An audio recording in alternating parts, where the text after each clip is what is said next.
আসসালামু আলাইকুম। আমি ডাক্তার নাজমুল। আজকে আপনাদের সাথে গরুর একটা বিশেষ কৃমির সমস্যা নিয়ে আলোচনা করব। গরুর এই ধরনের কৃমির সমস্যা খুবই কমন। আপনারা হয়তো ওই কলিজা কৃমি বা পাতা কৃমিটাই সবসময় বোঝেন, বাট এই সিস্টোসোমা যেটা আছে এটাও কিন্তু খুব গুরুত্বপূর্ণ একটা কৃমি। এবং দেখা যায় এই ধরনের কৃমি হইলে ওই কলিজা কৃমির বা পাতা কৃমির থেকে আরো বেশি কন্ডিশন কমপ্লিকেটেড হয়ে যায়, আরো বেশি জটিল অবস্থা সৃষ্টি করে। সিস্টোসোমা হচ্ছে এমন এক ধরনের কৃমি যেটা কিনা তীব্র রক্ত শোষক, যেটাকে আমরা ব্লাড ফ্লুক বলি।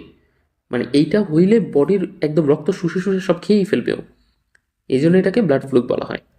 আর ওই যে কমন কথা, ছড়ায় কিভাবে? শামুকের মাধ্যমে ছড়ায়। মোস্ট অফ দেম কৃমি আমরা জানি যে শামুকের মাধ্যমে ছড়াবে। দ্যাট মিনস নিচু চারণভূমিতে কখনো ওদেরকে খাবার খেতে দেওয়া যাবে না, শামুক যে জায়গায় আসছে ওই জায়গায় ওদেরকে কখনো রাখা যাবে না।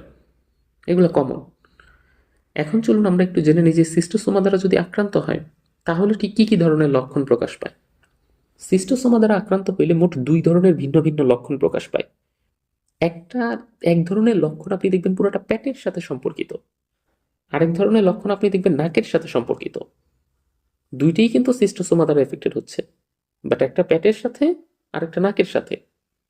পেটের সাথে যেটা থাকে সেটাকে আমরা আন্ত্রিক ফর্ম বা ইন্টেস্টাইনাল ফর্ম বলি আমাদের মেডিকেলের ভাষায়। এই ক্ষেত্রে আপনি কি কি লক্ষণ দেখতে পারবেন? প্রথমে দেখবেন ওই যে কমন কৃমির সমস্যাগুলো, পাতলা পায়খানা হবে। পাতলা পায়খানা নর্মাল ভিন্ন কথা, এটা সব কৃমিতেই দেখা যায়। কিন্তু এই কৃমিটার স্পেসিফিক বৈশিষ্ট্য হচ্ছে কি, পাতলা পায়খানার সাথে রক্ত আসতে থাকবে, প্লাস পাতলা পায়খানাটা পিচ্ছিল পিচ্ছিল টাইপের হবে, দ্যাট মিনস বিজলযুক্ত। বুঝতে পারছেন? মোট তিনটা কিন্তু, মানে পাতলা পায়খানা তো হচ্ছে, সাথে রক্তও থাকতেছে, বিজলও থাকতেছে। এবং অন্যান্য যে কমন ফর্ম আছে পাতলা পায়খানার সাথে, খাবার দাবার ঠিক মতো খাবে না, বেশি পরিমাণ পিপাসা লাগবে, নিস্তেজ হয়ে যাবে, তাপমাত্রা স্বাভাবিকের চেয়ে কিছুটা বেশি থাকবে, এগুলো কমন কথা। কিন্তু আইডেন্টিফাইং পয়েন্ট হবে ওইটা, ওই তিনটা পয়েন্ট। এখন অনেক সময় দেখা যায় যে এত বেশি পরিমাণে পাতলা পায়খানা হয়, আর পাতলা পায়খানায় এত সিভিয়ার লেভেলের দুর্গন্ধ থাকে, আর বেশি পরিমাণ পাতলা পায়খানা হওয়ার জন্য বডি থেকে বেশি পরিমাণ পানি বের হয়, এই জন্য ডিহাইড্রেশনে পরে পশুটা মারা যায়। এটা গেল আন্তরিক ফর্মের ব্যাপারগুলা।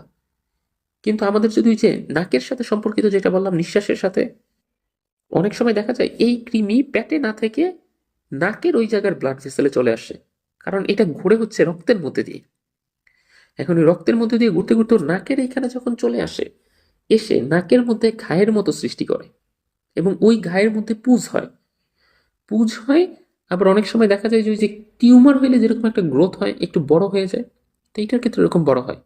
তখনই পশুটার শ্বাসকষ্ট শুরু হয়, নাক ডাকার মতো পরিস্থিতির সৃষ্টি হয়, মনে হয় যে নিঃশ্বাস নিলে একটা গড়গড় আওয়াজ হইতেছে।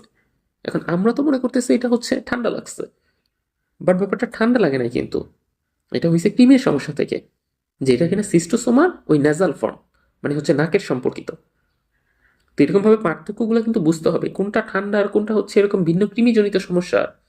ওই সবগুলোর কমন লক্ষণ দেখলে তো আর সবাই বুঝবে না, এইভাবে হচ্ছে আপনাকে ইয়া করতে হবে। এবং এই ক্ষেত্রে দেখবে যে কমনলি ও সবসময় যখন নাক ডাকতেছে, সবসময় নাক ডাকার ইয়েটা চলতেছে। এখন আপনি আইডেন্টিফাই করবেন কিভাবে? সিস্টোসোমার যে ডিম, এটা হচ্ছে গোবরের মধ্যে থাকে, মানে বডি থেকে বের হয় গোবরের মাধ্যমে। তা আপনি হচ্ছে করবেন কি, যে ওর যে গোবর আছে গোবরটাকে মাইক্রোস্কোপের নিচে দিয়ে যদি পরীক্ষা করেন তাহলে আপনি দেখতে পারবেন। এখন আপনি তো আর বুঝবেন না, আপনি রেজিস্টার্ড ভেটের কাছে নিয়ে যাবেন, সে হচ্ছে এটা দেখি বলে দিবে, ও তার মানে এটা তো সিস্টোসোমা, ব্লাড ফ্লুক। তাহলে আমাকে মেডিসিন ব্যবহার করতে হবে ব্লাড ফ্লুকের জন্য, যেটা ব্লাড ফ্লুকের জন্য সাধারণত প্রাজিকুইন্টাল গ্রুপের মেডিসিনগুলো বেশ ভালো কাজ করে, বা অ্যান্থিওমেলিন বা অ্যান্থিওমেট যেগুলো আছে এগুলো খুব ভালো কাজ করে। সাথে হচ্ছে এখন ব্লাড ফ্লু যখন আসছে, তখন আপনাকে আরেকটা কাজ করতে হবে, রক্তবর্ধক ওষুধ দিতে হবে।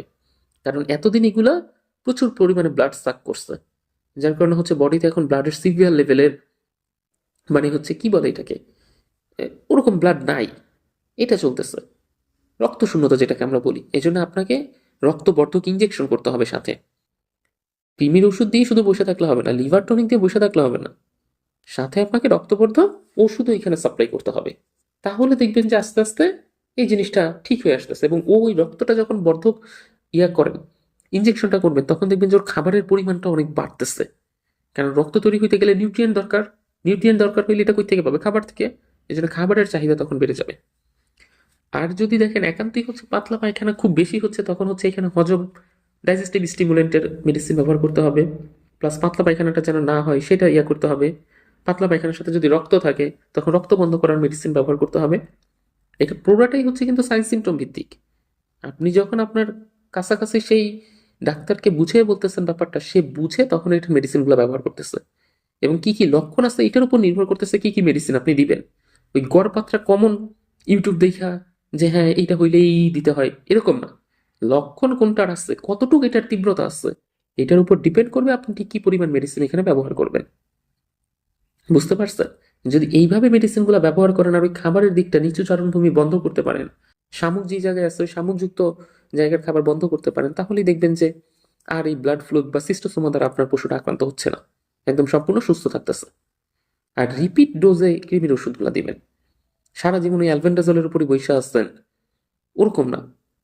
প্রাজিকুইন্টাল একবার দেন, একবার অ্যালবেন্ডাজল দেন, ফ্যানবেন্ডাজল দেন, এরকম গ্রুপ তো আছে। আলাদা আলাদা ভিন্ন ভিন্ন গ্রুপের গুলো ব্যবহার করেন, তাহলে দেখবেন কোনো কৃমি হচ্ছে ওর বডিতে আর থাকতেছে না।